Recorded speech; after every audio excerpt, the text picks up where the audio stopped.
Kicking off at number 5, the Caleuche. And for this first foray into these particular ghost ships that haunt the sea, we're going to be heading over to the mythologies of Chile and the many legends that have been built around its coastal landscape. One of those, according to Chilean legend, is that of the Caleuche, a large ghost ship that sails the seas of Chiloé, a small island just off the coast, where it only ever appears at night. The ship itself is said to appear as beautiful, cast in a bright white light, an enormous vessel with 3 masts and 5 sails each.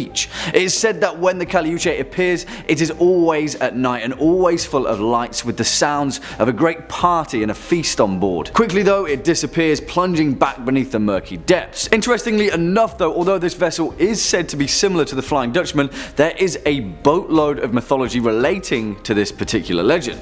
One of these versions claims that the vessel is crewed by the drowned, souls lost at sea, who are brought to the ship by 3 mythological figures in Chilean legend. 2 sisters, one of them the Sirena Charlotta, a type of mermaid, and the other the Pincoya, a type of water spirit said to protect the Chilean coast. And then their brother, the Pincoy, their male counterpart, who has the body of a sea lion. It's pretty cool. Once aboard, the perished souls can resume their existence in an eternal reverie of adventure on the high seas. However, there is a much more sinister version of this legend, which states that the crew of the Caleuche instead sailed the Chiloé archipelago, luring fishermen and sailors toward it with an enchanting music to enslave them as part of their crew for eternity, where they are twisted and then contorted and put to work in their afterlife.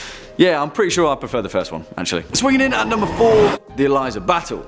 And for this one, we're pinching the parameters of the 7 seas, and instead we're taking a look at one of the most notorious maritime disasters that, instead of on an ocean, occurred on a river. The Tombigbee River, to be precise, a stretch of water that runs between Columbus, Mississippi and Mobile, Alabama. And here we have the legend of the phantom steamboat of the Tombigbee. Back in 1852, one of the largest river steamboats constructed at the time, the Eliza Battle, was put into service between the 2 southern states. During one particularly cold February in the winter of 1858, after the Eliza Battle had departed the city of Columbus, the ship made its way downriver, stopping on the way at Pickensville, Gainesville, Demopolis and several other small river landings. By the time that the steamboat had left off at Demopolis though, it was filled to the rafters with passengers, and not only passengers but also over 1,200 bales of cotton to be ferried to the final stop. Now, although it roughly still remains a complete mystery, around 2 AM on March the 1st, 1858, about 30 miles downriver from Demopolis, the crew of the Eliza Battle awoke, startled to discover that the cotton bales on the main deck were on fire. Flames soared and quickly engulfed the ship's hull, soon spreading out of control despite the frigid temperatures attributed to the odd, gusty evening. The boat continued onward though, the entirety of the exterior completely engulfed in flames and cut off from their lifeboats. The passengers, many of them who had awoken dressed in their night clothes, were forced to plunge into the icy river below. Now, some of them survived, mainly by floating atop the remaining cotton bales, but all in all, over 33 people lost their lives, both crew and passengers included. The Eliza Battle quickly sank beneath the water, the wreckage of which still lingers at the bottom of the Tombigbee River. It's said that on a particularly cold and windy night, the Eliza Battle will emerge from the icy fog engulfed in flames, once again a warning sign of an oncoming ill omen. In 3rd place, we have the MV Salem Express. The story of this French passenger ferry is sometimes referred to as the most tragic shipwreck in the Red Sea. In December of 1991, the ship was about an hour away from the Safaga port when it crashed into a reef on the Egyptian coast. The ferry started sinking within a matter of minutes, taking the lives of approximately 500 people. The disaster actually sparked controversy over the number of lost lives, with officials reporting that there were 690 people on board and only 180 were saved. Today, the Salem Express is a popular diving destination because of its surprisingly well-preserved state. Divers can still see the remains of luggage, including toys, clothes, and automobiles. Some have also reported hearing the sounds of children laughing and car engines revving. Sure, because diving isn't scary enough with all the health risks. Gotta add some malevolent ghosties along with it. In 2nd place, we have the Andrea Doria. So the Andrea Doria was an Italian ocean liner that currently sits off of the coast of Massachusetts. Before it collided with the Stockholm, which tore into the Andrea Doria's hull, causing it to slowly tilt on its side before sinking, 11 hours later, the ocean liner was considered virtually unsinkable. See, I'm making a face because if I had a nickel for every time a ship that was called unsinkable sunk, I'd have 2 nickels.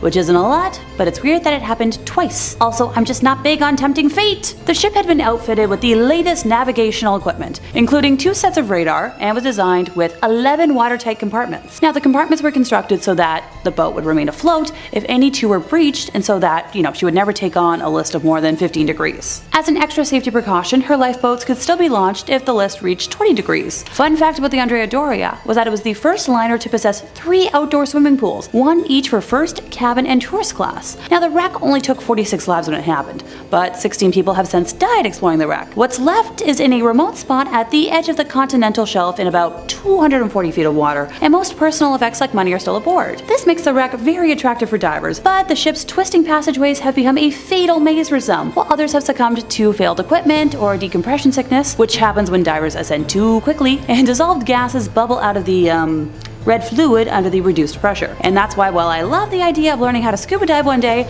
you'll never find me actually doing it. A little too risky for my liking. Despite having less name recognition than the Titanic, the Italian wreck is now considered by many to be the Mount Everest of underwater exploration. Some folks simply kneel on the historic hull, while others rummage through the wreck in search of mementos, such as, China from the well-appointed cruise liner to take home and frame.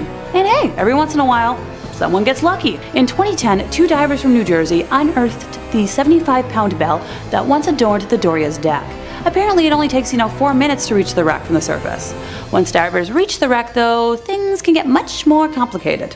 The more time divers spend breathing the specially tailored mix of gases required to survive at such depths, the longer they'll have to spend making their way painstakingly back to the surface. A typical Doria dive includes only 15 or 16 minutes exploring the wreck before divers must leave. And during those few minutes, divers affix strobe lights to the mooring line to help find their way back. Some hook lines of their own, wound into reels on their equipment, onto the wreck near the mooring line so they can find their way back when their time in the wreck runs out. Some of those who have died got tangled or lost in the wreck. Others have panicked, spit out their mouthpieces, and drowned. No big. A big part of the danger is the depth and the risk of nitrogen narcosis, which once again is a condition that can occur below 100 feet, in which too much nitrogen builds up in that red little fluid, causing a level of impaired thinking that is often compared to alcohol intoxication. In first place, we have the Hunley. The Civil War submarine, the H.L. Hunley, is a ship that managed to sink not once, not twice, but 3 times. Look, I'm all for recycling, but with that kind of track record, someone should have clued in after, the second time. When the precious kitty known as Unsinkable Sam survived more than 2 wrecks, someone eventually decided to keep him on land and avoid, cursing further ships. Those who ignore history are doomed to repeat it. Just saying. First demonstrated in 1863, the ship is famous as one of the initial forays into developing combat submarines. She carried Confederate Navy men to Charleston Harbor, attempting to break a Union blockade that was limiting the city. On the very first mission, the Hunley sank at the dock when either the wake of a ship swamped it or tangled lines rigged it underwater, and caused the passing of, 5 men on board. The sub was recovered and launched again a few months later. Some idiot on board left a valve open and it sank, killing the entire 8-man crew. The back-to-back disasters did not dissuade the Confederate Navy, though. Sure, I guess we can chalk the second incident up to human error, but the vibes I'm getting are off. The ship was found, modified, and put back in service for a February 1864 mission in which it sunk the USS Housatonic, killing 5. And, it would turn out to be a deadly mission for the Hunley's crew. The sub and all aboard were never heard from again until 1995, when a team of wreck hunters rediscovered it, with all 8 crew members inside. And in 2000, the wreck was raised. To this day, no one knows what doomed the Hunley's final mission. She may have been crippled by her own torpedo, or trapped by ill-favored tides, leaving the crew to die of asphyxia when their air ran out. They may have been clipped by a Union rescue ship that never even noticed the collision, or perhaps someone managed a lucky shot that disabled the sub's captain and sent water pouring into the vessel. I guess we'll never know. Coming in at 5, the RMS Lusitania. The RMS Lusitania was a British ocean liner that was sunk on May 7, 1915 by a German U-boat 11 miles off the southern coast of Ireland. The sinking of the Lusitania presaged the United States declaration of war on Germany just 2 years later. This ocean liner currently resides 300 feet below the surface off the coast of County Cork, and during the day was the largest ship to set sail, carrying 1,960 people when it set off for what was known to be her last voyage. After being torpedoed by the German U-boat, it took just 20 minutes for the Lusitania to sink and killing 1,197 people aboard. Now to this day there is controversy surrounding the boat, as the boat was carrying civilians from nations not embroiled in World War I, specifically Americans, and the attack in turn helped change the US opinion against Germany. according to the Lusitania resource that is. Many historians believe that former British naval intelligence deliberately placed the boat in danger in order to drag the US into the war alongside the Brits. However, not only that, but the ship was also carrying munitions for the war effort, a detail which the British government refused to confirm until 2014, a detail which may explain the source of the mysterious explosion some survivors reported hearing after the initial torpedo strike.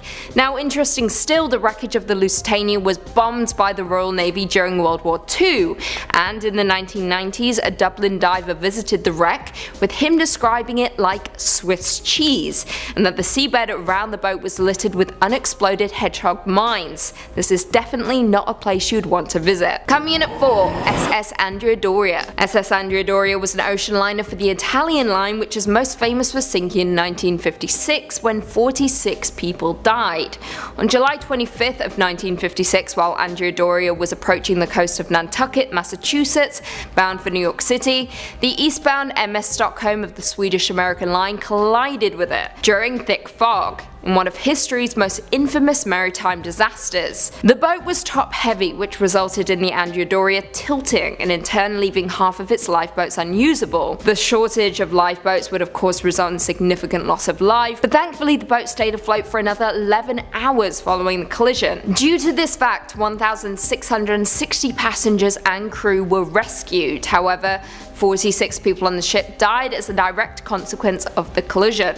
Now, what makes this shipwreck so interesting is that due to the luxurious appointments and initially good condition of the wreck, Andrea Doria has been a frequent target of treasure divers and is commonly referred to as the Mount Everest of scuba diving.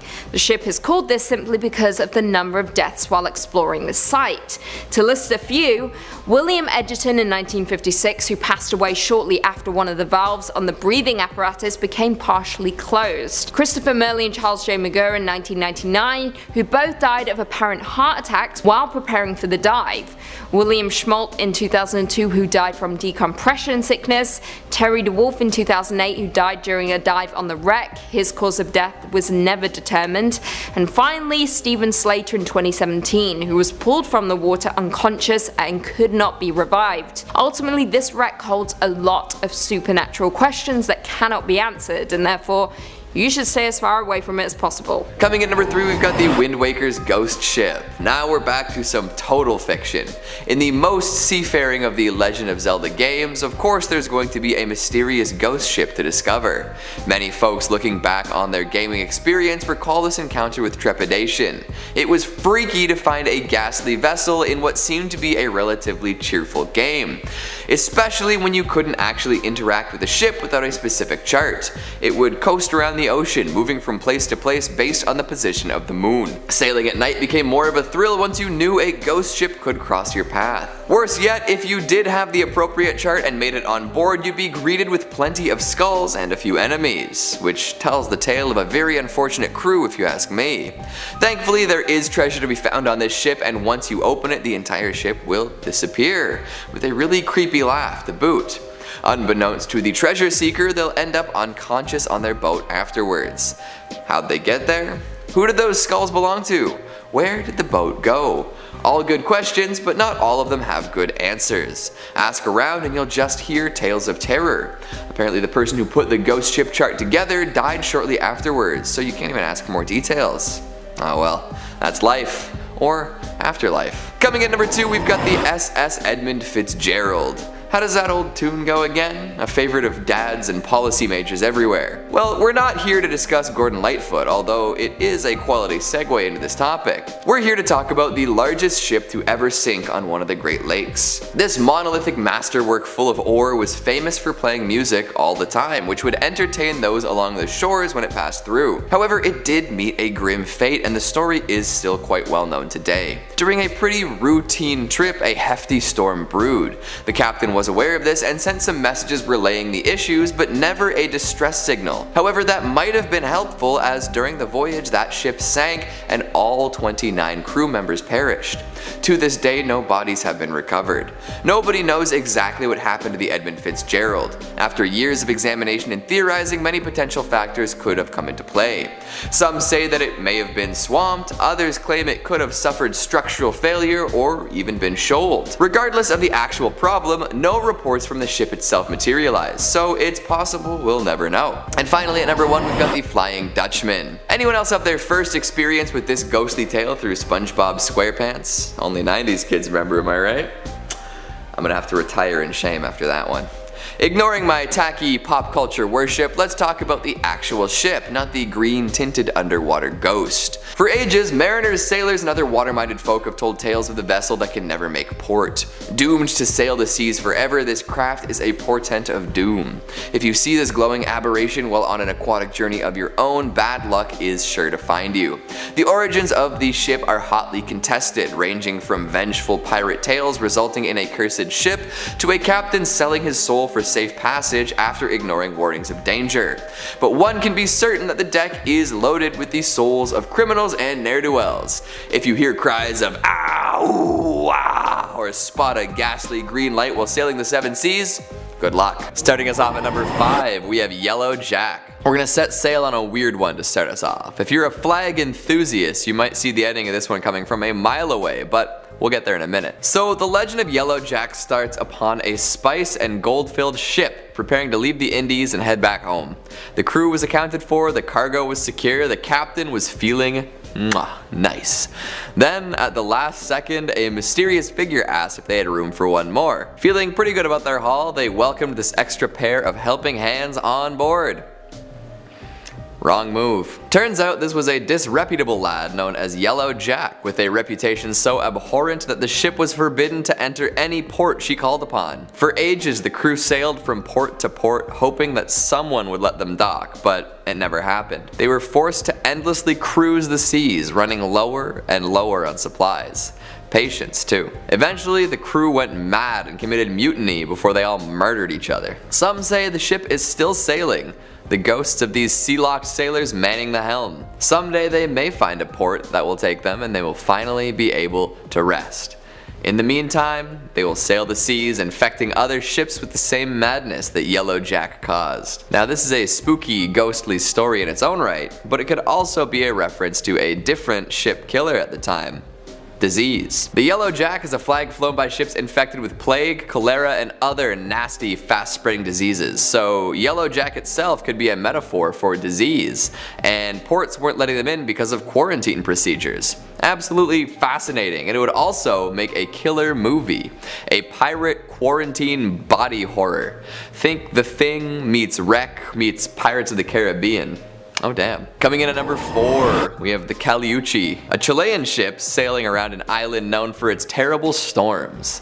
Shining white sides, 3 masts with 5 sails, blood red. The ship sails independent of any human input. Sure, there's a ghost crew, but the Caleuche is known for being sentient. The ship has a mind of its own. It'll glide along the water at incredible speeds and is able to submerge and continue navigating underwater, similar to the famous Flying Dutchman. When it passes, folks say you can hear the crew cackling for a brief moment.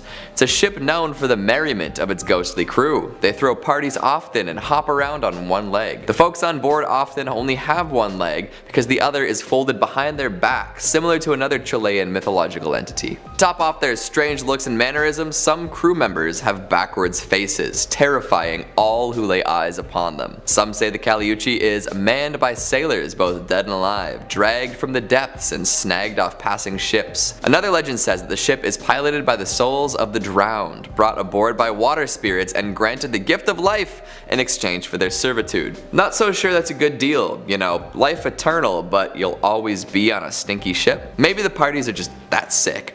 Merchants who trade with Caleuche supposedly become very wealthy afterwards, and anyone who has laid eyes upon it wears a crooked smile forever. Again, interesting deal. Lots of money, crooked smile. I guess you could afford a dentist and some plastic surgery at that point. Coming in at number 3, we've got the tale of the Jenny. Now, the tales I've told up until this point have been mysterious indeed. The fates of the folks on board are up in the air and may never be fully explained. The story of the Jenny is just as mysterious, especially because it's been contested by a few folks, but the fate of the crew, if you believe the story, is more cut and dry, or should I say, frozen and wet. In this unsubstantiated story of oceanic horror, the crew of a ship named Hope came across what appeared to be a ship in pretty good shape. From a distance, there appeared to be crew members working on the deck. This struck the crew of the Hope as a little strange, as the Jenny had been missing for many years. When they got closer, it all started making sense though. The men they had seen atop the ship were indeed still there, but not alive. Each one was frozen solid, met with a frigid end.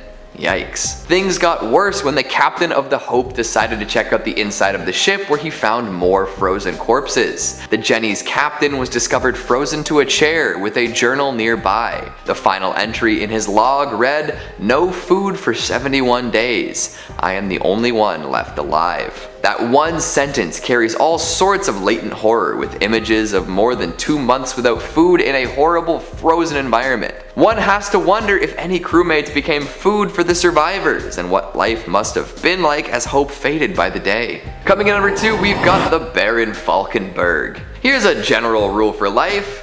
Don't kill your brother and his bride. If you can't abide by that, maybe you deserve to be carted out to a ghost ship and doomed to roam the waters until time immemorial. The good Baron was unable to follow this seemingly simple rule and ended up in a less than savory position. The story goes like this. One day, after being missing for quite a while, Baron Falkenberg's brother returned home. Folks were quite pleased with his return, and the brother proposed marriage to a lovely young maiden the Baron himself was interested in. At their wedding feast, the Baron lost his temper and cracked his sibling over the head with a bottle, killing him. The bride-to-be was terrified and ran off, but the Baron pursued her to confess his love. This didn't go over very well, and the woman told the Baron that she'd rather be dead than be with him. A very literal man, the Baron interpreted this dramatic retort as a request, and he stabbed her. Realizing the grave mistake he'd made, the Baron fled to the beach, where he found a man with a dinghy waiting. This man told the Baron that the captain was waiting for him and rowed out to a much larger ship off the shore.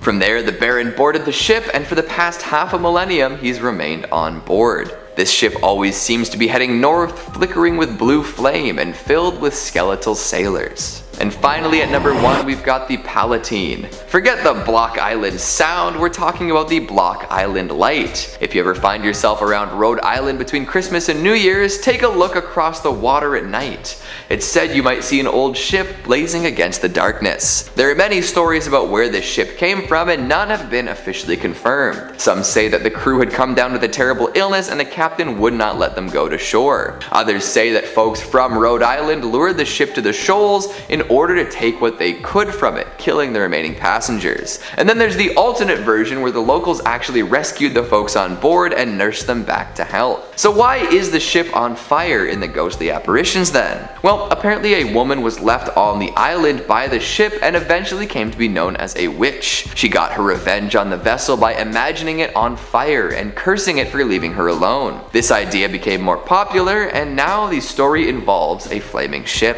Number 5, the Mary Celeste. Our first entry on the list of ghost ships today is the story of the Mary Celeste, a ghost ship where the crew abandoned it for a reason no one knows. In 1872, the captain, one Benjamin Briggs, cast off out of New York's docks to travel to Italy. On board were the captain, his wife, their young daughter, and a small crew of 8 seasoned sailors coming with them. The voyage seemed like a success until it was found by another ship, the Del Gratia. The crew of the Del Gratia approached the Celeste since it was barreling forward at full speed and full sail without anybody manning the crew. So the Del Gratia boarded it to investigate and found more questions than they had before, as there was barely a sign of life. If they hadn't found it freely floating, they would have assumed the ship had just been built. There was a little bit of water in the hold and a lifeboat was missing, but other than that, the ship was fully intact, the hull undamaged, the hold replete with food and water and other supplies. So what happened? Why would the captain and the crew abandon a perfectly serviceable, well-stocked ship, especially one that was carrying his own family? Now, there have been theories over the course of the years. piracy is a fairly common suggestion, suggesting they were attacked, but if the ship had been raided, why did they leave all the food and water behind and leave the ship freely floating? It's not like a pirate to leave anything valuable behind, anything at all. The ship was still on course to their destination, and the logbook found on board stated that the Mary Celeste was on the right path, so what happened there? They were going the right way. It's worth mentioning that before this strange occurrence, the Mary Celeste already had a checkered history. It was originally known as the Amazon before Jeff Bezos sued. No. It was the Amazon, but it was given a new name after a series of mishaps led crews to believe it was a cursed ship. The first captain died of an extreme sickness, and on one of the first voyages, the Amazon crashed into another ship. So it was renamed the Mary Celeste, hoping perhaps that a new name and a coat of paint could salvage its reputation. If only that was the case. The Celeste was recovered and sailed a few more years before being run down for insurance purposes, and to date, no one knows what ever became of Benjamin Briggs and his crew. And if you're looking for more ghost stories, not necessarily nautical, but ghost stories of any variety, Top 5 Scary has loads of that and then some. We've got just about everything freaky you can think of. So click on through and hit subscribe. Please make sure you hit that bell. But would you kindly do that at the end of this video, because I got way more stories about haunted ships coming up for you right now. Let's get back into it. Number 4, the Jenny. Way back in the era of exploration, when ships sailed across the sea, the South Pole was one of the most treacherous passes an explorer could make, and countless sailors sailed their last expedition around the Antarctic. One such ship is a small schooner called the Jenny. Now, we really don't know much about this ship, the purpose of its original mission, really even who was sailing on it. What we know of the Jenny comes from the post-mortem, when it was found discovered by a whaling ship in the year 1860. The Hope was sailing through when it spotted a battered schooner, beaten but somehow still sailing around, passing narrowly through the gap between two icebergs. The crew of the Hope closed in. This was quite an odd sight. They recognized the English flag atop the mast and assumed the ship was in grave danger and needed immediate assistance, so they sailed on forward. They saw 7 men standing on the deck, although they looked gravely underdressed for the weather conditions and not particularly active at all. These guys were sort of just chilling out up there. It wasn't until the Hope sailed close enough that they realized the men they were looking at on the Jenny weren't just sluggish, but they were frozen remains. Frozen in place, as if they'd been frozen flash solid, as if it happened in an instant. They appeared to be in mostly good condition. I know that sounds incredibly bizarre to say that about a corpse, but they weren't showing signs of decomposition or any physical injuries. The Hope's captain, Captain Brighton, boarded the Jenny to try and understand what was going on here. He went underneath the decks and found a man slumped over a barrel with a journal in his hands. Brighton went up to touch him, but realized immediately, like everyone else, he had been frozen in place. So he pried the journal from his cold, dead hands and read the last chilling entry. Chilling. I didn't even mean to say that. That was a little pun. That's what my comedy degree paid for. May 4th, 1823. No food for 71 days. I am the last one alive. If the log was to be believed, then that would mean the crew had been sailing as corpses aimlessly for decades, as if not a day had passed. Captain Brighton took the journal home with him to return one day. And tragically, the wife of the Jenny's captain was found dead in the bedroom cabin alongside the ship's dog. The Hope sailed off with nothing more than the journal and left the Jenny floating across the frozen water, where she may still be to this day, or perhaps she's plunged deep beneath the water. Wherever she is, I hope those men found some peace and hopefully some food. Next up at number 3, the fire ship of Baie des Chaleurs. Which, I mean, come on guys, that's probably the most awesome sounding title to anything on these historical lists, right? The fire ship of Baie des Chaleurs sounds like something that Geralt of Rivia himself would sail down to Skellig after a summer in Toussaint, but whatever, that's by the by, because this vessel in question actually takes us over to the eternally autumnal eastern tones of New Brunswick, Canada. Now, the fire ship of Baie des Chaleurs is also more commonly referred to as the Chaleur Phantom or the Phantom Ship, and it often takes the form of a series of ghost lights just before a storm, appearing as a large 3-mast galley. Now, the actual mechanics of this phenomenon are dubiously debated, and many believe it's caused to be down to either the weather phenomenon of St. Elmo's fire or an undersea release of natural gas after a patch of rotting vegetation just off the New Brunswick coast.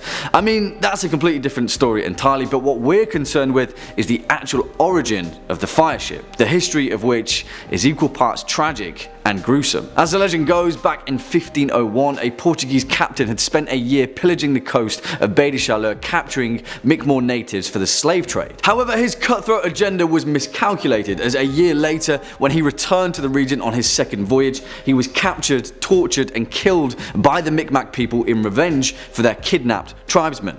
The legend didn't end there though, because a year later, the brother of the Portuguese captain sailed to the bay in search of his missing sibling, and upon seeing the same flags, the Mi'kmaq people attacked the ship, setting it ablaze whilst it was moored in the bay. Cut off, burning, and with certain death facing them, the sailors swore to haunt the bay for 1,000 years as their blazing fire ship sank into the Bay of Chaleur. Now, whilst later both Mi'kmaq and Portuguese casualties washed up on the shores of the island, the bay itself is said to be haunted by those that perished, often appearing as distraught sailors and warriors, their flesh burnt by the fire ship. Swinging in at number 2, the Princess Augusta. And on the topic of ghostly phenomenon, this particular apparition is perhaps one of the most well documented ghost ships of the 18th century, although the actual history behind it is shrouded in intrigue. Although the folklore account of this particular vessel is based upon the historical wreck of the Princess Augusta, a ship that sailed out of Rotterdam in August 1738 under the command of Captain George Long, in more modern records it is commonly referred to as the Palatine, where the Palatine Light, the apparition in question, famously gets its name. And the reason for that is down to the nature of the ship. Alongside 14 of his crew, Captain Long's directive was to transport 240 German immigrants from the Palatinate region of the Rhineland to build a new life for themselves in Philadelphia. However, we know that this is the tale of a ghost ship, and from the offset, their vessel was afflicted with some terribly tragic luck. Not long after passing through the Atlantic, the Princess Augusta's water supply was contaminated, causing a fever and flux to spread through the ship, killing 200 of its passengers, half the crew, and the captain himself. The ship's first mate, Andrew Brooke, quickly took command as the survivors leapt out of the frying pan and into the fire, getting hit by severe storms that pushed the ship far off course to the north. They then endured 3 months of extreme weather and dwindling supplies, when eventually they emerged shipwrecked in Block Island, not far from Rhode Island. Here the tale splits, but one thing is certain: Andrew Brooke, the first mate and commanding captain, took what remained of his crew and rowed ashore without once looking back at the cursed ship. It is said that some of the passengers survived, aided by the Block Islanders, but little to nothing is known about those that survived the entire voyage. As the legend goes, the Princess Augusta was set alight from the coast in the dead of night, pushed out to sea to burn and then disappear. At night, they say that if you listen closely, you can hear the screams of those that didn't make it back to shore. And finally, coming in at our number 1 spot, the Duke of Danzig. And for our most terrifying ghost ship on this list, of course it has to be a brutal and bloodthirsty pirate ship, a privateer that plundered her way across the Caribbean, notoriously in the name of her royal namesake, the Duke of Danzig. This ship's seafaring career was relatively quiet for the first few years of service, mainly acting as more of a letter of marque, a deterrent more so than a private man of war. However, her fate quickly changed after changing command and sailing under the French captain Francois Aregnadour. Now, his intentions were to sail and plunder his way across the 7 seas, and plunder he did from Liverpool to Barbados, capturing and scuttling more ships than he could count on his way. However, despite being a vessel of the French Empire, strangely enough, sometime after late June 1812, the Duke of Danzig just disappeared, although there are several records catching a glimpse of her around Canada, but she was never seen again. After the last mention of her, it was thought that she'd been destroyed by a tropical cyclone or sunk in the night after an encounter with a British frigate. However, as the legend goes, that was not the last of the Duke of Danzig. After the golden age of piracy had been sated, a captain by the name of Napoleon Gallois relayed his records of a French frigate encountering the wreck of the Duke of Danzig, drifting listlessly at sea. As his crew witnessed, the ship itself was covered from helm to hull in dried blood, and in staggered rows were the putrefying corpses of her crew, many of which were brutally crucified to the masts or the deck. Strangely enough, there were no signs that she had been in recent battle. In fact, despite the blood, she was pristine, no shot holes, and her sails and rigging intact. After searching the ship, Gallois' crew found a stack of blood-stained papers identifying the captain as the same Francois Aregnadour. And then, as they left, the crew of the frigate set the brig ablaze, forever to be buried at sea, along with her mistress. In 5th place, we have the Mary Celeste. Probably the most famous mystery ship on our list today is the Mary Celeste, a merchant brigantine that was found drifting in December of 1872 off the Azores with her crew of 10 nowhere to be found. The Canadian brigantine Di Grazia found her in a disheveled but seaworthy condition under partial sail and with her lifeboat missing. Now the ship was, missing a lifeboat. There were signs that something had gone wrong, and to be specific, one of its pumps was dismantled. But the ship was still seaworthy, and there was no hint as to why the crew and passengers had abandoned it. The last entry in her log was dated 10 days earlier. She had left New York City for Genoa on November 7th, and,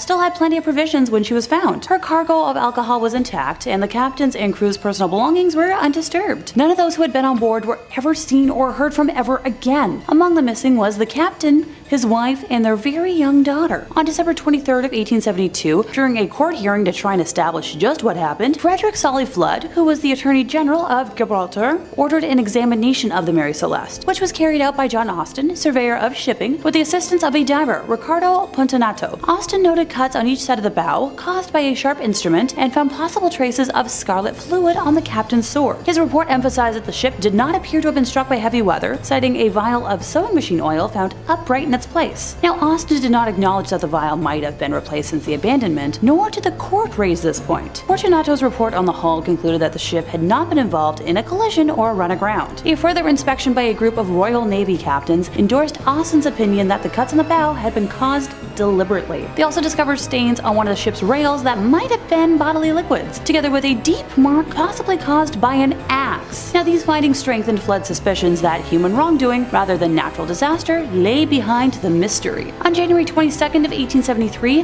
he sent the reports to the Board of Trade in London, adding his own conclusion that the crew had got at the alcohol on board and killed the Briggs family and the ship's officers in a drunken frenzy. They had cut the bows to simulate a collision, then fled in the yawl to suffer an unknown fate. Flood thought that Morehouse and his men were hiding something, specifically that Mary Celeste had been abandoned in a more easterly location, and that the log had been doctored. He just couldn't accept that the Mary Celeste could have traveled so far while uncrewed. Now, Sir Arthur Conan Doyle, author of the Sherlock Holmes mysteries, helped make the ship famous with a short story vaguely based on the event, in which foul play explained the enigma. A 2007 theory, reported by the Smithsonian, suggests that perhaps the captain made the call to abandon ship in sight of land after the ship's pumps became fouled. Now, normally it would be unusual for a captain to abandon a seaworthy vessel, but the captain may not have been able to tell how much water the ship was taking on with the pumps broken. The ship was also slightly off course and had been battling bad weather, which may have prompted the captain to take the chance at land when he could. To this day, the crew of the mysterious vessel was never found. And despite many theories, no one can say with surety why the ship was abandoned in the first place.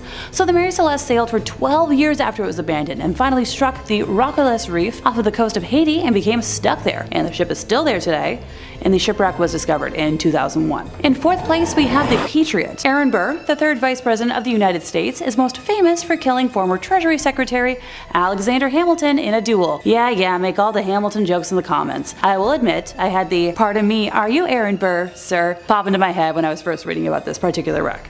But I'm not here to talk about the plot of the musical, but instead, the daughter. So Theodosia disappeared at sea at the age of 29, along with the rest of the passengers and crew on a schooner called the Patriot. The Patriot was traveling from Charleston, North Carolina to New York City in December of 1812 with Theodosia Burr aboard on a journey to visit her father. The last sighting of the ship was on January 2nd of 1813, when a storm blew in and the ship was never heard from again. Aaron believed for the rest of his life that the ship sank and that his daughter was dead, but wild rumors flew about the ship's fate.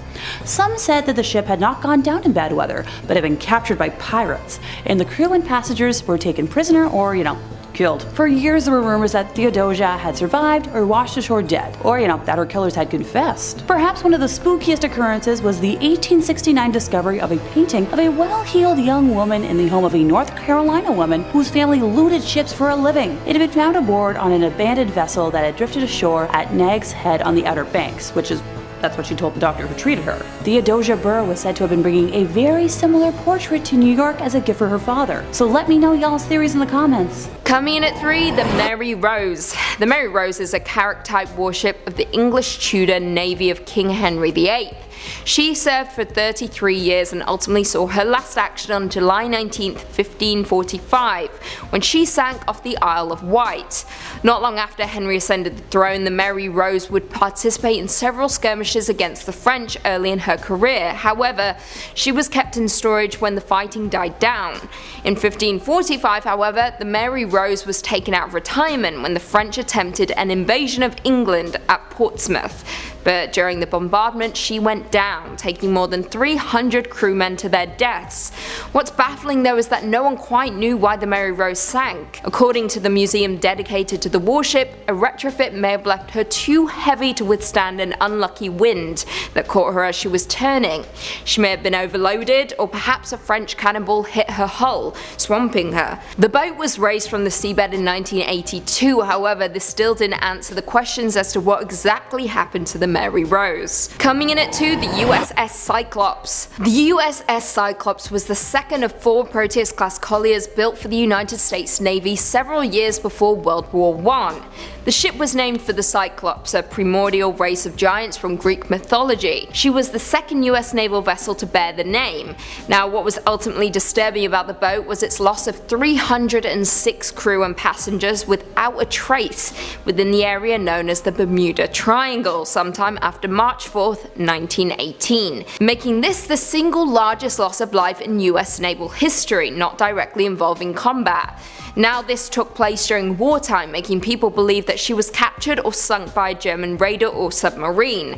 Now according to the Naval Historical Foundation, the ship was carrying manganese ore from Brazil to Baltimore when she took a detour to Barbados. The rumours have it that she was overloaded by both her cargo and coal she picked up on that stop. Not only that, but one of her engines was non-functional thanks to a cracked cylinder. All in all, these factors may have contributed to the ship's ultimate demise, however no one quite knows for sure.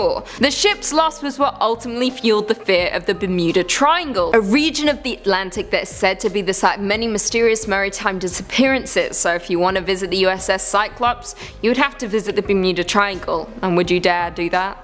You shouldn't, because you'd die. And finally, number 1, the HMS Terror.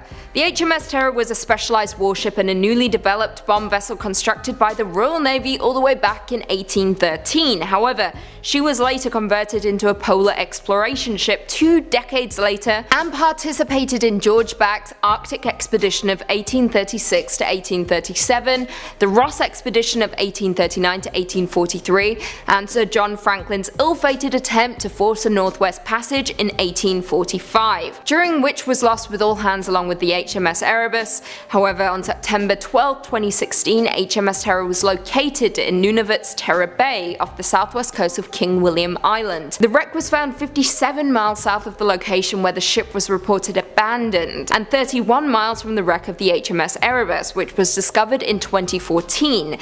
For more than 170 years, the Terror was a mystery which loomed large over the Arctic prior to its discovery.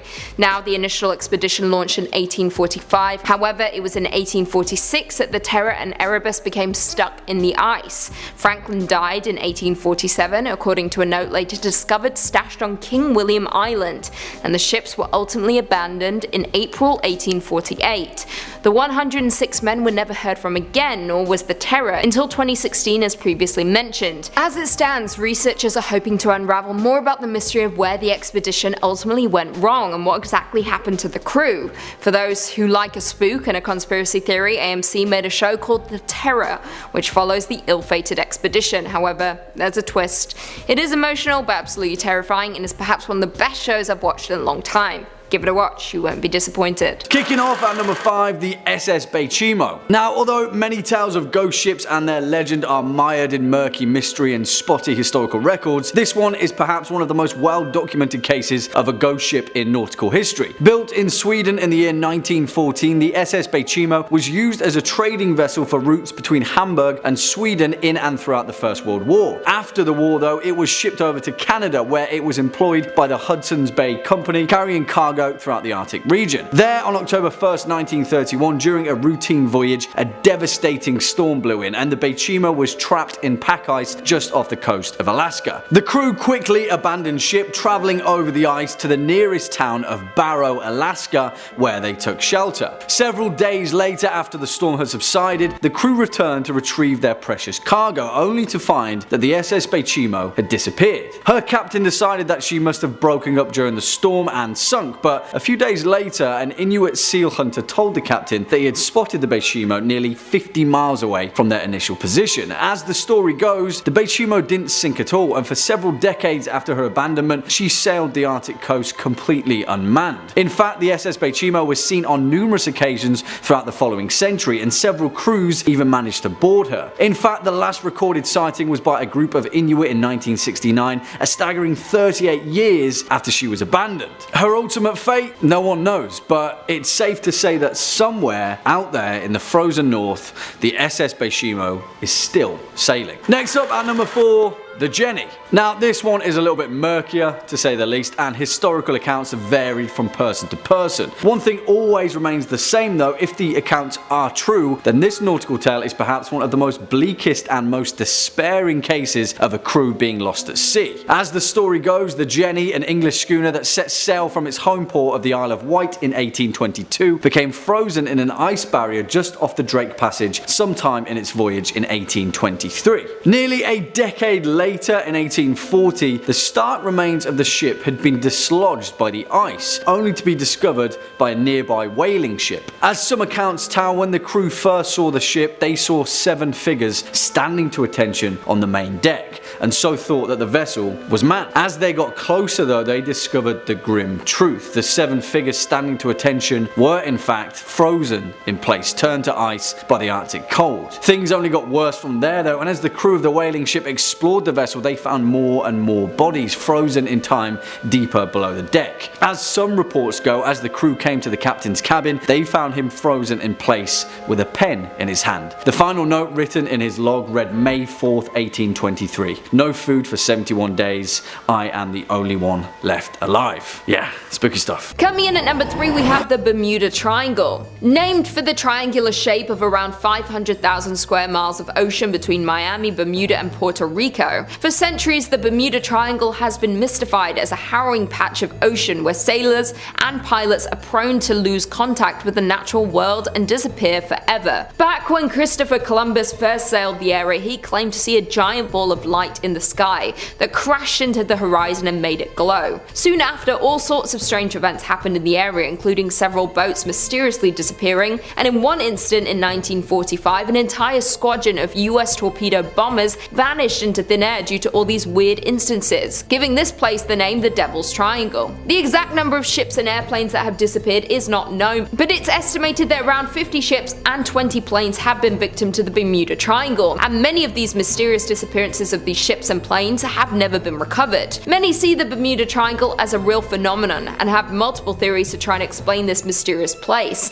and some of these theories are human error, paranormal explanations, violent weather like hurricanes, the Gulf Stream, which is a major surface current within the ocean, methane hydrates, which is a form of natural gas that causes bubbles to form around the ship and ultimately sink it without warning. All of these are only theories, and the Bermuda Triangle to this day is the most notorious sea legend of all time. In at number 2, we have the Gulf of Mexico's cursed shipwreck. An estimated 4,000 shipwrecks litter the seabed across the stretch of water, and the Gulf of Mexico is one of the wealthiest locations for maritime archaeology in the world. In February 2001, oil workers for ExxonMobil were laying some pipeline when they happened to stumble upon a shipwreck about 2,600 feet deep. After discovering the wreckage, a team was assembled to explore this mysterious ship, but nothing seemed to go right. The exploration submarine malfunctioned right as it was getting ready to go down to check out the wreck, and that was only the beginning of these mysterious malfunctions. Others include video monitors going out whenever they fired their thrusters, sonars breaking, and hydraulics going haywire with no explanation for any of these problems. After nothing working and things continuing to break, the Navy sent a researcher submarine down to investigate the wreckage, and on the way down it suddenly self-destructed, and somehow when it finally did get to the wreck, its arms were too short to reach anything. 6 months later, in July in 2002, a team working aboard the NR-1 decided to launch a robotic sub down to the wreck site, but the malfunctions continued. The second the rover entered the water, it veered to the right and went out of control. The tether had caught in the propellers, which caused the vessel to smash into the underside of the ship, and the rover was never recovered. Later in the summer of 2002, the curse would continue as a ship from Sustainable Sea Program of the NOAA offered to pick up artifacts from the site. The first time the vessel attempted to leave the dock, rock, debris was lodged in the propeller. The second time the propeller locked and the ship ended up in dry lock, needing repairs. Over the years, many others have tried to learn more about this wreck, but little was found, and what was found wasn't at all helpful. To this day, nothing has been able to get too close to the shipwreck to investigate and explore the phenomenon, and very little is known about this mysterious ship. Many believe the lives lost in the wreck continue to haunt the ship and will keep anyone and everything out of it at all costs. And finally, in at number 1, we have the unmapped ocean floor. This is truly one of the biggest mysteries, and humans' curiosity about the Earth's floor is centuries old. Much remains to be learned about the ocean, especially exploring the mystery of the deep sea. From mapping and describing the physical, biological, geological,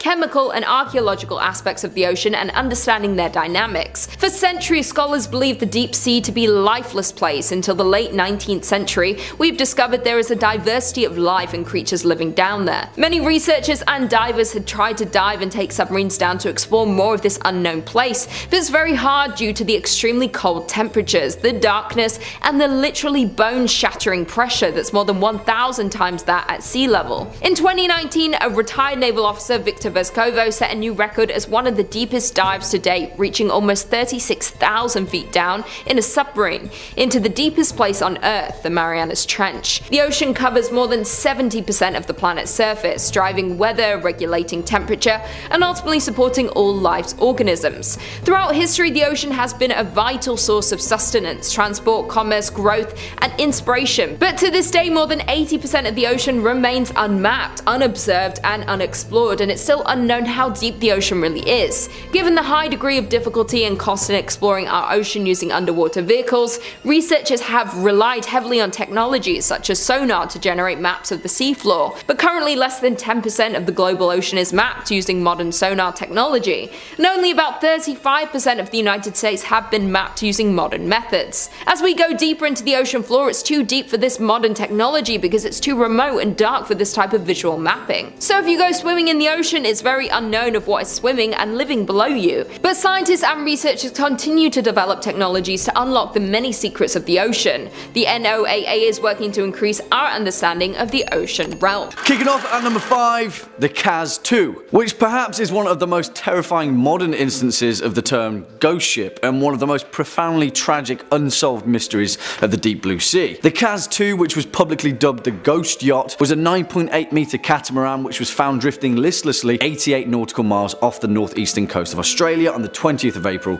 2007. The 3 men aboard, who were all residents of Perth in Western Australia, were all incredibly experienced sailors. They were 56-year-old Derek Batten and brothers Peter Tunstall and James Tunstall, who were 69 and 63 respectively. Their whereabouts still remains a mystery to this day, and the fate of these 3 men perhaps may never be known. What made it even stranger is that when the KAZ-2 was eventually found by the Coast Guard, there were no signs of distress, no signs of boat damage, or even a struggle between the 3 men. It was as if they just vanished out of thin air. Coffee cups were left out and all the life jackets on board remained stowed away, indicating that the trio never felt at risk. In an even more curious turn of events, rescue teams discovered video footage of the 3 men on a handheld camera, seemingly hours before they disappeared. It showed them fishing, relaxing in the sun with the motor off, and offered no clues as to how these 3 experienced sailors disappeared at sea. Although an inquiry was later drawn, no definitive conclusions were ever reached, and only theories remain about the ultimate fate of the KAZ-2. Coming in at number 4,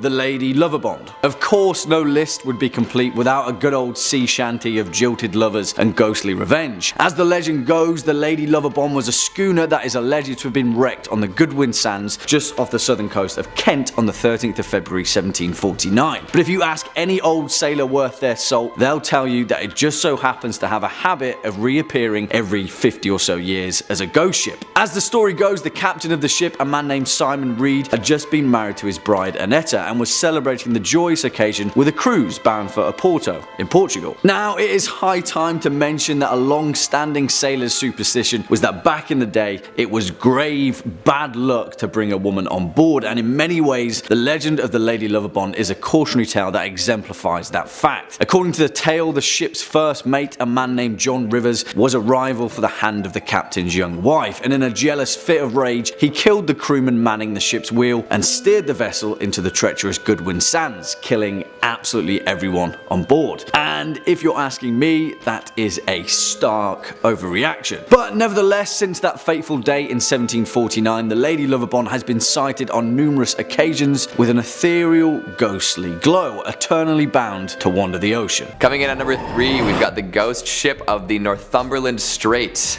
Yes, Canadian ghost pirates. That pretty much sums up my career aspirations right there. I don't know if that means I would be pirating software related to ghosts or actually becoming a phantom upon the Northumberland Strait, but I don't really care as long as my title involves the words Canadian, ghost, and pirate. But back to the actual tale at hand. This ghost ship is said to sail when it's on fire within the Northumberland Strait. What is the Northumberland Strait? It is a body of water that separates Prince Edward Island from Nova Scotia and New Brunswick in eastern Canada. Now you all know some Canadian geography. I'm so proud of you. The story dates back over 200 years when people started reporting a beautiful schooner catching fire and being engulfed in flames as people watched from shore. Anyone who has ever attempted a rescue mission finds that the ship completely disappears before they can reach it. Apparently the ship shows up before a northeast wind, forewarning terrible storms. Some say it's just an example of St. Elmo's fire, a rare weather condition involving the ionization of air molecules in order to produce a faint glow, but those who have seen the ship ablaze say that it was much too bright to be explained away like that. The prevailing story is that a pirate made a pact with the devil to protect and hide his treasure, and in return, he and his crew would sail forever on the burning ship. A pact was made as the ship was burning down and would soon sink along with the treasure. In the end, folks claim that their fate was revenge for the terrible deeds they had done in their days of piracy, like their own personal floating hell. Coming in at number 2, we have Baron Falkenberg, a tale of lovers scorned, brothers bashed, and dice rolled. This pirate haunts Germany's North Sea and has been for over 600 years. Baron Falkenberg was a relatively wealthy member of high society, planning to propose to the village's most beautiful maiden. Then his long-lost brother returned with newly found riches and proposed to her first. At the wedding, the Baron became so upset with his brother that he clubbed him over the head with a bottle of champagne. Classy. Naturally, the brother dropped dead. Seeing this, his bride ran away, claiming that she'd rather die than be with the Baron. Ouch. So the Baron did what any rational fratricidal maniac would do, and stabbed her in the heart. How romantic. Then he ran away to the beach where he was accosted by a shady man on a boat. This mysterious figure invited him to the ship where he came from, which was anchored offshore a little ways out. The Baron accepted and rowed his way to the Great Grey Behemoth. Since entering, nobody has seen him disembark, and he's been at sea for centuries. The ship he boarded always seems to be heading due north, and flickers of blue flame. Some passersby claim to have seen the Baron himself playing dice with the devil in order to take back control of his soul. Unfortunately, it appears to be very difficult to win a game of chance against the devil. An additional caveat that can be added is that there are those who will claim that the story of the Baron is also connected to a Norse ghost story. The story tells the tale of a Viking sea captain who stole a magic ring from the gods. As punishment for his crimes, he was turned into a living skeleton covered in fire, condemned to spend the rest of eternity affixed to the mast of a ghostly longship. Whether the two stories are about the same ship, it's hard to say. However, I think we can all agree that a flaming skeleton pirate is pretty badass. And finally at number 1, we have the Flying Dutchman. We saved the most well known for last. The legendary ghost ship is said to glow with ghostly light as it sails the 7 seas. It will attempt to send messages to land or to people long dead if hailed. Unfortunately, nobody really wants to hail this ship, as the sight of it is seen to be a portent of doom. Like most ghostly ships, the Dutchman can never make port and is doomed to sail the oceans forever. It's theorized that the spectral seafarer had been rounding the treacherous Cape of Good Hope when it encountered a sudden storm.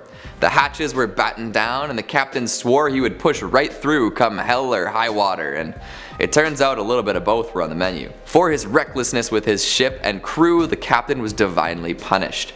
He was condemned to sail the seas for eternity, serving as a warning to other mariners of bad weather and the cost of hubris. Sightings of the Dutchman have been reported since the 18th century, with many notable scallywags and scurvy dogs laying eyes on the ghastly vessel. Even Prince George of Wales described seeing a ship glowing with a strange light. If you see a ship with skeletons dancing in the rigging, steer clear. It might look like fun, but the captain will try to lure other vessels onto the rocks to ensure nobody else can pass the cape. Sheesh. Remind me not to take a long sailing trip. Coming in at number 5, we have the narwhal tusk. If any of you have ever seen the movie Elf, then you're familiar with the cute narwhal in the beginning of the movie, and that movie really brought narwhals to the public's attention and making this sea creature more popular than ever before, but so much about this creature is a mystery. In 1577, the English explorer Martin Frobisher led an expedition of 150 men to the northern Canada in search of gold, but they had come across something they had never intended, and that was the sea unicorn. The myth of the unicorn goes back centuries, and the business of unicorn horn trade was sustained through the Middle Ages and Renaissance by Vikings who killed the so-called sea unicorns, cut off their horns and sold them for an astronomical price. As European naturalists became more familiar with the world's animal, the myth of the unicorn faded, but mystery of the sea unicorn continued. Frobisher's discovery was actually what we know today as the narwhal, but the horn itself continues to be speculated by many. But the horn is apparently not a horn at all, but is a tooth. The relatives of narwhals include species like the beluga whales, orcas and dolphins, but the mystery remains of how did this massive freakish tooth evolve in this one specific species after its ancestors branched off from whales with ordinary teeth. Many scientists and researchers debate about what this tooth is used for, and some suggest it's an acoustic probe, a rudder, an ice picker, or a spear for battling predators. These creatures don't make it easy for researchers to see them use their tusk for anything at all, so it makes many people continue to question it. Many have come up with many different theories about this so-called horn and what they use it for and why they have it. It has created a huge debate between researchers and scientists to this day, but no definite answer has come out to this day. In at number 4, we have the submarine disappearances in 1968. This is one giant mysterious situation, which is the disappearance of 4 submarines from 4 different countries in 1968. The USS Scorpion, a Soviet submarine K-129, a French submarine Minerve, and the INS Dakar went inexplicably missing over just a 5-month period, and the last 2 disappearing only 4 days apart. The exact causes of these sinkings remain unknown and remain a mystery over 50 years later. The INS Dakar was scheduled to arrive in Israel on January 29, 1968. When it didn't return, searchers went out to find it, but after a while there was no sign of the missing submarine. So the search ended on February 4th, and the 69-man crew was officially declared dead in 1981. The cause of the sinking was never determined, and theories say that either a mechanical or human error caused a catastrophic accident, or that the submarine snorkel was damaged after hitting another ship, causing it to flood. The Minerve was on the training operation in the Mediterranean on January 27, 1968, and when they were on their way home, the men were caught in a bad storm. When it was 30 miles away from the port, the Minerve made contact with the men on land and said it would port in about an hour, but an hour came and went, and the submarine had never returned. A frantic search was conducted with 20 vessels and aircrafts trying to locate the Minerve, but it was eventually called off on February 2nd when they found nothing. The K-129 with a crew of 98 descended on March 8, 1968, and almost 2 weeks into patrol on the North Pacific, the K-129 failed to send a scheduled radio message. The Soviets soon began a frantic search, and after 2 months of no sign of the submarine,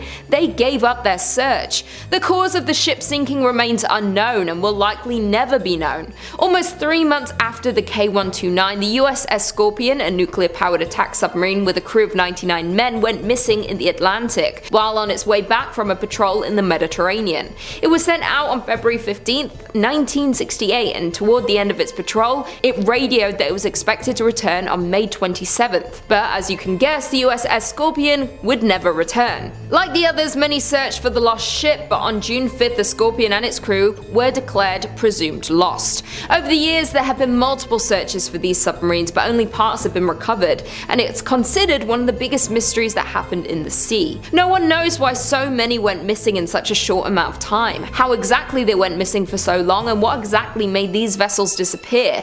And this is a mystery we may never get the answer to. Number 3. The Orang Medan. That's a fun name. In the 1940s, there was a widespread story about a ship named the SS Orang Medan that had exploded near Indonesia, and its entire crew was found dead under mysterious circumstances. That's a pretty good ghost story. And like any good ghost story, there's a number of variants depending on who's heard what. Some claim that the Medan was attacked by a boarding party of rabid pirates, modern-day buccaneers. Others claim that it was smuggling dangerous secret chemicals that poisoned the crew and caused the ship to explode. And of course, we're on Top 5 Scary. I love wild speculation, so I'll say I think aliens did it, and who are you to tell me I'm wrong? It could be something paranormal.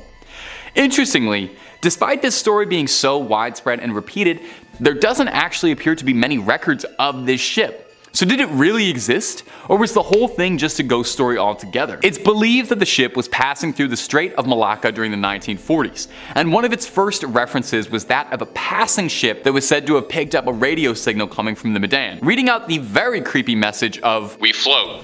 All officers, including the captain, dead in the chart room and on the bridge. Probably whole of crew dead. I die." That's something out of a Stephen King book, man. The vessel was an American ship called the Silver Star, and it went out to investigate probably the scariest message you could ever get at sea. What they found they couldn't have prepared themselves for. The entire crew was dead with, I quote, "teeth bared, with their upturned faces to the sun, staring as if in fear." The ship's dog had died too. But most bizarre was that none of these bodies showed any signs of a physical struggle. Some believe the ship had been carrying toxic materials and poisoned the crew, and that seems possible, but honestly, given off of what I just read, that sounds way more like it's supernatural. I think demons were involved. If you've ever seen the movie Event Horizon, this seems a lot like it was an Event Horizon situation. Number 2, the Young Teaser. So they called me in high school. Unlike a lot of other ships on this list that had served as merchant vessels, the Young Teaser, true to its name, was a bit of a wild card rebel as far as ships go, and was a notorious pirate schooner flying the Black Flag and was famous for its speeds. The Young Teaser had made a name for itself as a dangerous ship around Mahone Bay, notable for several successful raids, which is a lot easier said than done. I don't know if you've ever tried to board an enemy ship, it's very complicated. A whole lot wrong can happen on the ocean, and in the year of 1813, the Teaser had met a match it couldn't outplay, when it was cornered by a Nova Scotian officer by the name of Sir John Sherbrooke. Sherbrooke was a decorated military officer. He was a veteran of the War of 1812 and was looking to continue his path of glory, get another medal on the chest by capturing the Teaser and its crew and bringing them back to the crown to face justice for years of plundering. Sherbrooke was ready to board the Teaser, but he noticed that a privateer aboard it had already begun lighting their own ship on fire. Instead, the pirates had chosen to go up in flames rather than face the noose back in England. Now, a pirate choosing death before capture isn't the most wild story. I'd wager a lot more pirates did that than Jack Sparrow would have you believe, but it's how the Teaser's legacy carries on that gives it a spot on this list. Ask a Nova Scotian around the bay and they might tell you one of their more famous ghost stories, that on June 27th of every year, the otherwise peaceful Mahone Bay is overcome by fog, smoke, and the curdling screams of the damned crew whose souls are still trapped in the bay. They say on a real foggy night you can see the burning ship still sailing through. Some people even saying they see spectral sailors hanging off the riggings. Some boaters say that they see the ship charging towards them as if it was still marauding out and about, only when it's about to crash into another ship, it vanishes into thin air, leaving behind a cloud of smoke and fog in its place as if it was never there. And number 1, the Carol Deering. Now, we've been talking about ghost ships this whole video, and weird things that have happened to ships going missing, but we've yet to bring up my favorite anomalous triangle outside of Bermuda. So let's fix that, eh? Let's talk about the ghost ship, the Carol A. Deering. It was 1929, and the Deering was returning home from the Hamptons to Barbados, passing a Cape Lookout lightship. A man on the lightship called out to the Deering because he thought the crew looked aimless. They told him that the Carol Deering had lost its anchors, which, I don't know if you know a lot about ships, that's a bad thing for a ship to lose. The Carol Deering kept making its way forward. I guess the lightship didn't have any anchors to lend out or anything, where it was spotted again a few days later by a ship called the SS Lake Elon, with its captain reporting that the behavior of the Carol Deering was very odd. He described it as steering a peculiar course. And that would be the last time anyone saw the crew of the Carol Deering alive. 2 days later, the Carol Deering was discovered by the Coast Guard washed up on a nearby shore. The ship was missing its lifeboats and the decks were flooded. A rescue crew went in to investigate and were baffled by what they found. The ship had been picked clean. It was missing all its documents, all important equipment, belongings. It was stripped to the walls. The lifeboats and anchors were all gone, and there wasn't a single sign of life in the ship, with the exception of one oddity: a beautiful feast laid out for the entire crew that had been untouched. not a nibble taken out of it. No one knows what became of the crew of the Deering. There's always been theories. Some people think maybe they mutinied against their captain and fled. Some people think they were taken by the mystery of the Bermuda Triangle. Was their ship stolen? Or maybe they all just went home. We might never know. Coming in at number 5, we've got the Mary Celeste. Don't be tricked by the lovely name, this ship is no fair maiden. Maybe it was named for one, but that's got nothing to do with their ghostly tale. This tale is a tragic one indeed, and one that seems ridiculously risky by today's standards. A captain decided he wanted to make the trip from New York to Italy aboard his ship, the Mary Celeste. Had he decided to bring a super experienced crew and a bunch of cargo, that would be one thing, but this nautical journey was no such business trip. Instead, he decided to bring his wife, 2-year-old daughter, and a crew of 7. That's a small group of people for such an extensive journey, especially when bringing one's family along. But everyone boarded the ship regardless and headed out to sea. Their journey should have been about a month, but they never arrived in Italy. Instead, another ship known as the Dei Gratia came across the Mary Celeste, floating aimlessly in the sea. Assuming the worst, the crew of this new ship went to see if anyone was still aboard, but they were never able to help anyone as the ship turned out to be empty. But it wasn't totally gutted though. There were still plenty of supplies in the larder, and the ship itself was still in pretty good shape. Sure, there was a bunch of water on the deck, but it wasn't like it was gonna sink anytime soon. Stranger still, the lifeboat was gone with no indication as to why or where it was heading. So there the Mary Celeste was, without a captain, crew, or family, drifting in the Atlantic. It became one of the most famous ghost ships of its era too, as Sir Arthur Conan Doyle drew inspiration from it, and used this inspiration to write his short story, J. Habakkuk Jeffson's Statement. This tale was a launching board for many theories, from pirates to mutiny to cold-blooded murder. The thing is, nobody knows for sure what actually happened. The captain, his crew, and his family were never heard from again. Now, there are some more realistic theories that have come forth about the inexperienced captain not knowing the full extent of damage to his ship and ordering everyone maybe prematurely onto a lifeboat at the first sight of land. Even so, that likely ended in tragedy as well, as the lifeboat never made it to shore, or so we think. And with all those supplies still on board and the ship not going down anytime soon, it feels a bit like an ironic tragedy now, doesn't it? Coming in at number 4, we've got the Kobenhagen. 5 masts, and none of them prevented the ship from going ghost.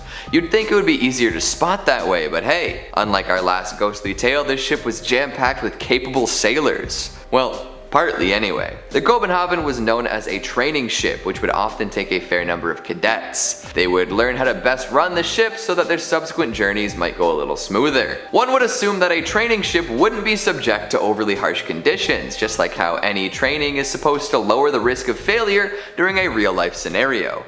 Unfortunately, this was not the case. 60 sailors marched aboard this well-fitted ship, and once they departed, they were never seen again. The ship had all anyone would need to succeed, including plenty of lifeboats, an auxiliary engine, and a wireless communication system. So, what went wrong? Nobody really knows. It left the Rio de la Plata on December 14th, heading to Australia. On the 21st, the crew was in touch with another ship and all seemed to be well. After that though, they went totally silent. Some think they ran into an iceberg, others claim that it could have been something more sinister. Either way, darkness and fog definitely played into the equation. For years, the Kobenhagen was missing in action with nothing to show for it. However, some sailors did claim to see a phantom ship with 5 masts sailing the seas. Now, the ghost crew hasn't attempted to communicate with anybody yet, nor has anybody been able to get close enough to confirm what they've seen. But you'd better believe those cadets are seasoned sailors by now. Back in 2012, a wreck was discovered that many believe to be the Kobenhagen. However, this still goes unconfirmed. Number 3, the Mary Celeste. We've heard about her. One of the most famous real-life ghost ships, of course, is the mystery of the Mary Celeste. And I say mystery because it's still a mystery. She was found drifting slowly through the waters of the Atlantic Ocean in 1872, sailing completely unharmed and untouched with all its sails still up, the crew's personal belongings intact, and a cargo of more than 1,700 barrels of booze untouched. She set sail from New York City with more than 1,700 full barrels of alcohol destined for Italy for distribution. On board were 10 people, including Captain Briggs, his wife, and their daughter. Over the next 2 weeks, the ship encountered, well, something bizarre. 10 days later, the vessel was spotted by a British brig, De Gratia. The crew from that ship boarded the Mary Celeste and discovered it deserted. Yeah, no crew. Spooky. First thing I'm thinking is Bermuda Triangle. Always, always, always. Ghost ships, anything lost at sea, Bermuda Triangle, immediately.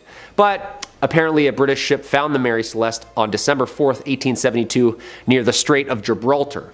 Sorry, so not the Bermuda Triangle then? No? Alright. Yeah, it couldn't have been pirates either, because apparently they like to drink stuff. It was apparently late reaching Italy, and this British ship went out looking for her, confused where she had gotten lost. The strangeness comes with the boarding. Below deck, things looked completely normal. Absolutely no signs of attack or struggle. The only things missing were one lifeboat and the captain's logbook, and most importantly, the entire crew. Theories of crew mutiny, weather phenomenons like giant water spouts, or even consumption of poisonous foods came into play. After passing Santa Maria Island, the Azores, on November 25th, 1872, there were no more entries. Devoid of all crew, but strangely stocked to the nines with food and booze and all the crew's personal belongings like jewelry and clothes. With no clear explanation, the Mary Celeste remains one of the most puzzling ghost ships around. They still have no idea what happened to those people. After the salvage hearings, Mary Celeste continued in service under new owners, but in 1885, her captain deliberately wrecked her off the coast of Haiti as part of an attempted insurance fraud. Number 2. Lady Lovibond. A ghostly story of lust, love, jealousy, and rage. The dark history of this haunted love boat. In 1748, the day before Valentine's Day, it was set to sail as a celebration of the ship's captain's wedding. On February 13th, 1748, the ship contained by the newly married Simon Peel was carrying his new wife Annetta and their wedding guests from London to Oporto, Portugal. Unknown to the captain, his first mate Rivers was also in love with Annetta, and in a fit of insane jealousy, seized the helm after murdering the helmsman and deliberately steered the ship towards the Goodwin Sands, where it ran aground, cracking the ship in half and unfortunately drowning everybody on board. And there, the story might have ended, had it not been witnessed for all the claims to have seen the ghostly ship appear every 50 years. Some of them even passing close enough to hear the sounds of celebration. Apparently on the 13th of February, the Edenbridge spots Lady Lovibond's ship exactly 50 years later. It was reported seen by ship captain James Westlake, and according to his testimony, he almost collided with the ship before he could finally turn the steering wheel to avoid the collision. Dude, close call, just shows up out of nowhere? Like, what? He also recorded in his logbook the ship was headed straight for the Goodwin Sands. Other sightings have been reported at 50-year intervals, except for 1984, when the ship failed to materialize.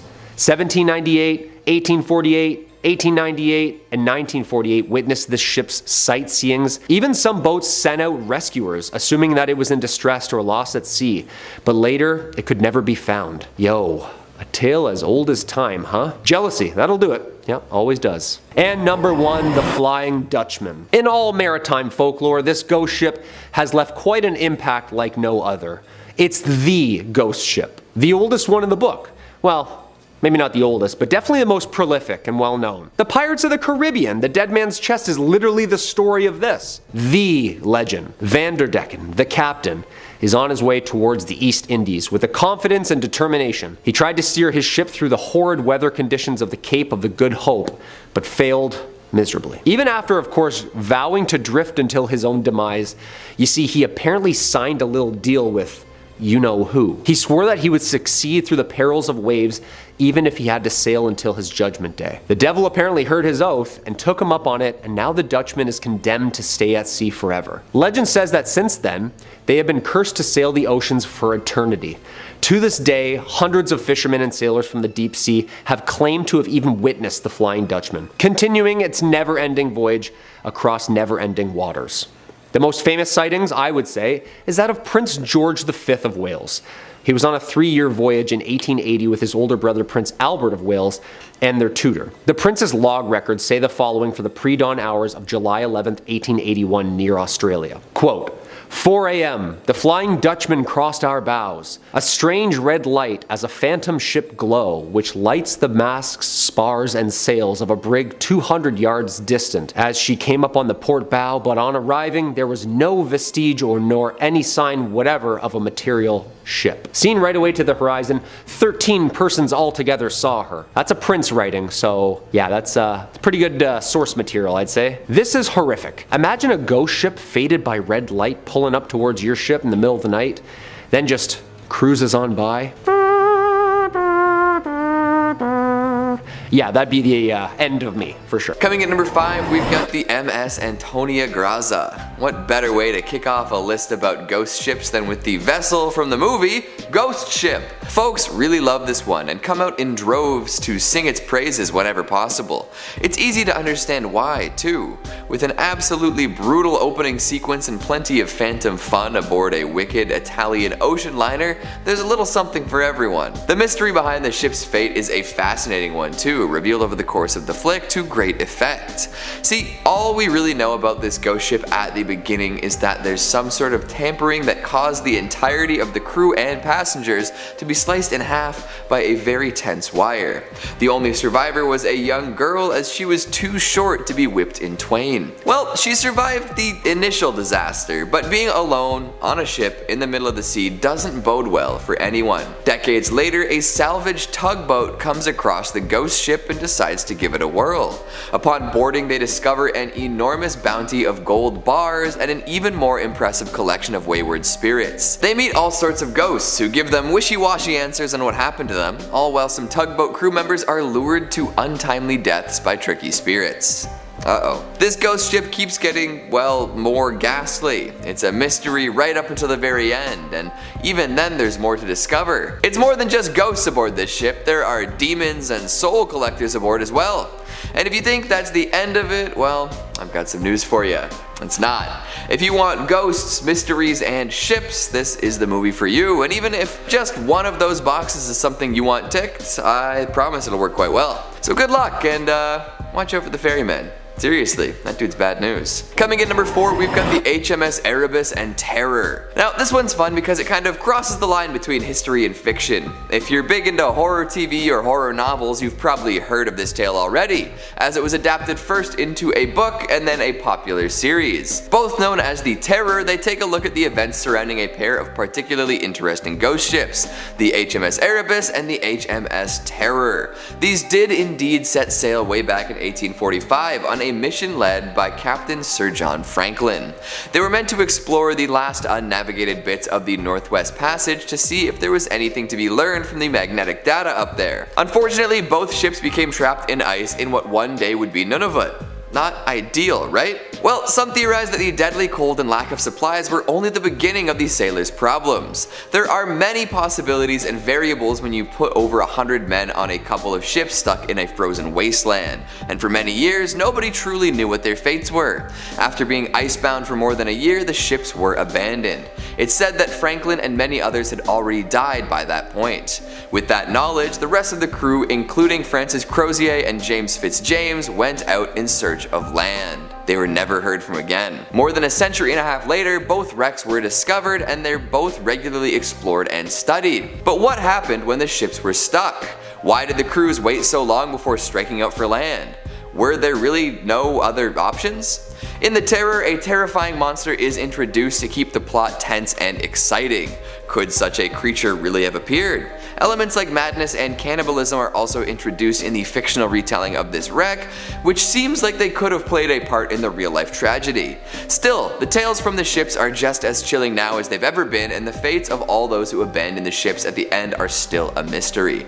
Did they freeze and fall beneath the surface? Were they discovered by Arctic predators? Maybe they were taken in by nearby tribes, never to return to their previous lives.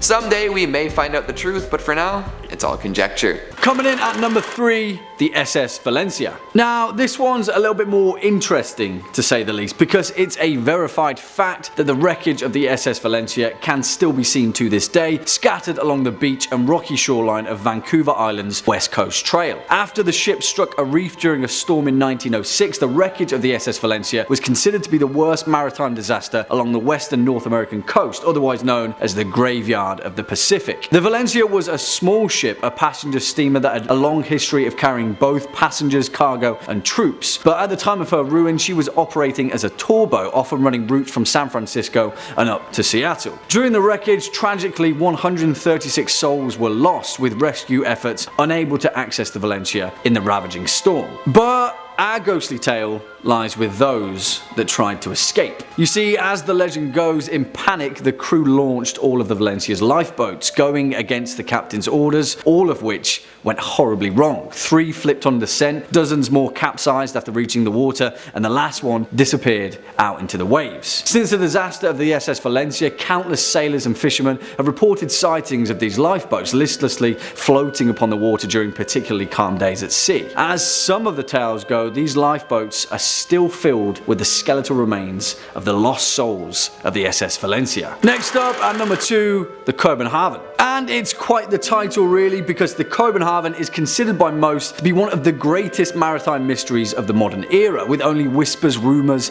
and speculation as to its ultimate fate. Built for the Danish East Asiatic Trading Company in 1921, it was the world's largest sailing ship at the time, and primarily served as a sail training vessel for young cadets. In the eyes of many, it was the most impressive sailing ship ever built. However, as the story goes, on September 21st, 1928, the Kopenhagen departed from northern Jutland for Buenos Aires on its 10th and ultimately final voyage. A total of 75 people were aboard, and the journey was planned to span all the way to Melbourne, Australia, and then back to Europe. But tragically, as we know, it was never seen again. The thing was though, the captain of the ship, Hans Andersen, was renowned for going long periods at sea without sending any messages, and so it wasn't until nearly 6 months later that the Danish company sent a search party. No wreckage or remains have ever been found. However, following the next several years of the Kopenhagen's disappearance, there were a number of highly reputable sightings of a 5-masted ship that fit perfectly its description. In July of 1930, the crew of an Argentine freighter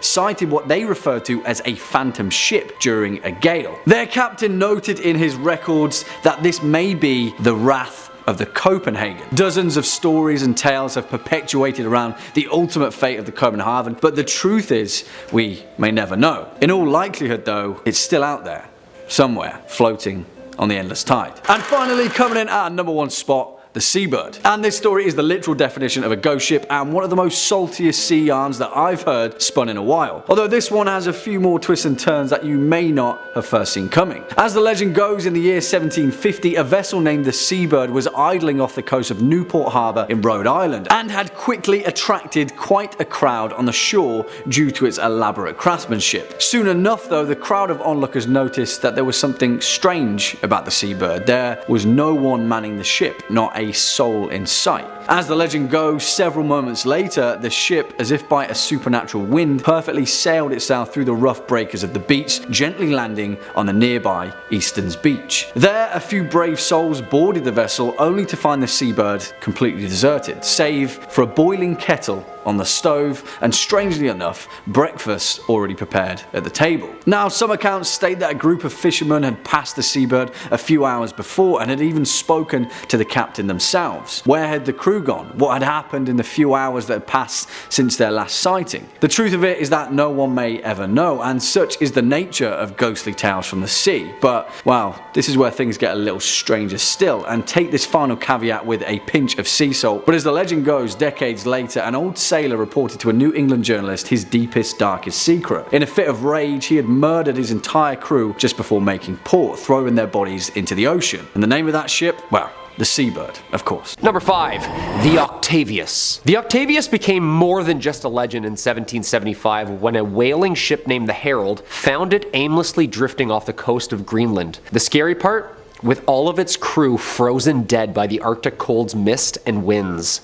To add to the spookiness, the ship's captain was even found sitting at his desk with a logbook in front of him, finishing a log entry from 1762. The Octavius was a legendary 18th century ghost ship. According to the story, the 3-masted schooner was found west of Greenland, boarded as a derelict. The 5-man boarding party found the entire crew of 28 below deck, completely frozen solid, and almost perfectly preserved. The captain's body was supposedly slouched over the table in his cabin, pen in hand, with the captain's log in front of him. In his cabin, there were also the bodies of a woman and a boy covered with a blanket, and a sailor with a tinderbox in his hand trying to stay warm. The boarding party took only the captain's log before leaving the vessel, trying not to touch the remains or evidence of what possibly could have been the reason for the lost ship at sea. The last entry from the logbook was November 11th, 1762, which meant that the ship had been lost in the Arctic for 13 years. Can you imagine? 13 years of just traveling the Arctic, sailing slowly while frozen bodies lay still on board as a ghost ship? Yo, that's just like terrifying, okay? Like seeing a ghost ship sail up beside you from the fog, crystallized in frozen ice with the horrors that lay below the deck. Very sad, but also very scary, you know? Number 4, the SS Valencia. Side note, if you like what we do here, make sure you always Hulk smash that like button or throw a comment down below. It really helps the channel out. Let us know what other ghost ships you know of, and I'll check them out for a part 2 or maybe even a part 3. Speaking of more ghost ships, the SS Valencia is one of the creepier ship stories. Pulling up and finding a completely abandoned ship is scary enough. Those are people's lives lost. It's scary stuff. The SS Valencia was an American iron-hulled passenger steamer built for service in 1882 by William Cramp and Sons. It did many things. In 1897, the Valencia was attacked by a Spanish cruiser, Reina Mercedes, just off the Guantanamo Bay in Cuba. They tried to sink her, but nope. She was built strong, and she survived. A year later, she became a passenger liner for the US West Coast, where she served in the Spanish-American War as a troop ship during the conflict. Eventually, after her service, the Valencia was wrecked off of Cape Beale, the west coast of Vancouver Island, British Columbia, on January 22, 1906, as her sinking unfortunately took 100 passengers with her. Some classify the wreck of the Valencia as the worst maritime disaster in, quote, the graveyard of the Pacific, which is a famously known treacherous area off the southwest coast of Vancouver Island. That's a horrible nickname for a shallow area also, right? Like, the graveyard?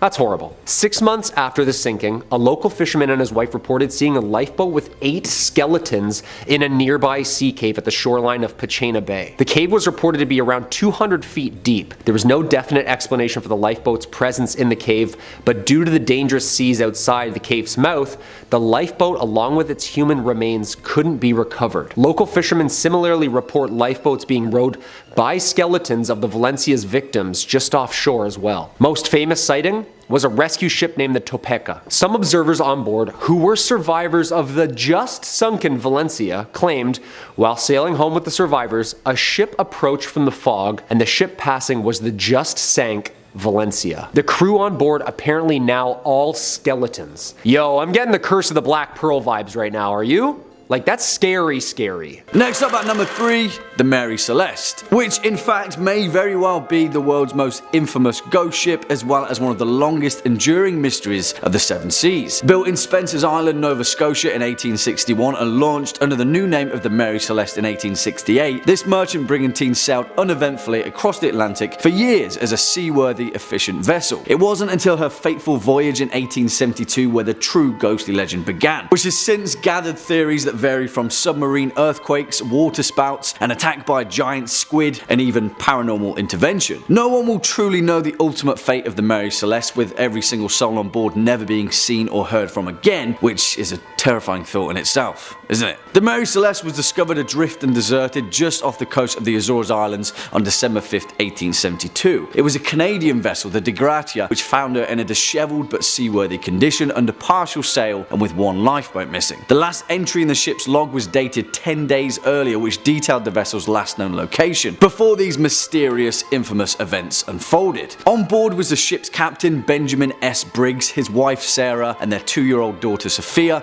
and 8 seasoned crew members, all veterans of the sea. It poses the question, what dire threat did the Mary Celeste face that caused a highly experienced captain to abandon his ship? Nothing was stolen, all of the crew's possessions and cargo were exactly as they'd left them, but in all likelihood, we may never know. Swinging in at number 2, the Flying Dutchman. Of course, this legendary vessel couldn't not make this list. The ghost ship that can tragically never make port, doomed to navigate the perilous ocean for eternity. In actual fact though, the Flying Dutchman has had such an impact on nautical culture that it's easy to overlook the treacherous tale of its origin. It is thought that the legend of the Flying Dutchman first originated from the 17th century golden age of the Dutch East India Trade Company, a mega corporation that had a stranglehold monopoly on the Dutch spice trade that ran ran throughout the 16 and 1700s, where tale was told of a Dutch man of war that was lost just off the Cape of Good Hope. Purportedly, every soul on board perished after being ravaged by a violent tempest. The following few days, numerous other trading ships reported seeing a ghostly, ethereal vessel out in the foggy mist of the ocean, flying the exact same colours as the Dutch vessel. Since then, the Flying Dutchman has gathered notoriety as the worst omen you could ever hope for of a phantom ship that heralds the demise of an entire crew, with sightings continuing all the way into the 19th and 20th centuries. In fact, perhaps the most recognised sighting was by King George V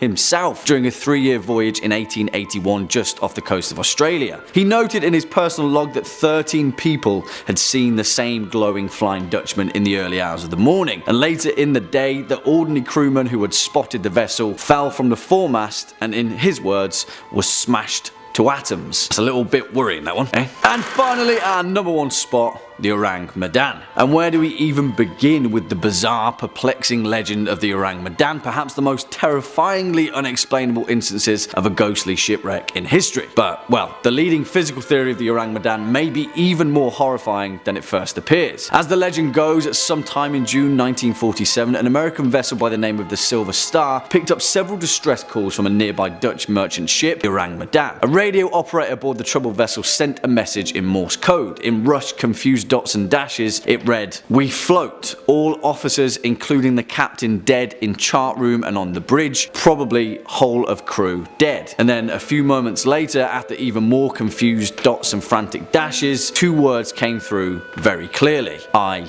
die." Then silence. Nothing more was heard of them. But well, when the Silver Star eventually located and boarded the apparently undamaged and otherwise seaworthy Orang Medan, what they found absolutely horrified them. Every single person aboard was found dead, sprawled on their backs, frozen in fear, with their mouths gaping open and their eyes staring straight ahead. There were no survivors, but even more terrifying, apparently no signs of injury or foul play. Just as the Silver Star crew was preparing to tow the ship to a nearby port, a fire broke out in the Orang Medan, which shortly exploded before finally sinking into the depths. Since this horrifying incident, theories have ranged from the vessel carrying a highly dangerous chemical nerve agent to an entanglement with the CIA after the result of a secret experiment to an unprovoked alien assault. But if you haven't already sensed a theme with this particular list, it seems that we may never know.